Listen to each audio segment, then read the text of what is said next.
காற்றும் கூட எங்களுடன் இரவினில் தூங்க இடம் கேட்கும். மழை துளி கூட என் தாயின் மடியினில் தவள தினமேங்கும். நத்தை கூட்டின் நீ போதும் எங்களின் தாகம் தீர்த்துக் கொள்வோம். கத்தும் கடலும் கை கட்ட கவிதைகள் போலே தவழ்ந்து வந்தோம்.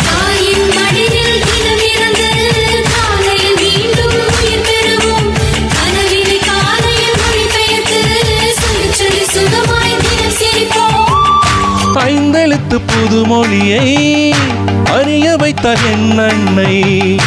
அண்ணன் தங்கை ஐவருமே தேசம் கொண்டோம் தமிழ் மண்ணை. நிலவுகள் சேர்ந்து பூமியில் வாழ்வதே அது ஒரு பொற்காலம். அவரவர் வாழ்க்கையில் ஆயிரம் ஆயிரம் மாற்றங்கள். அந்த நினைவுகள்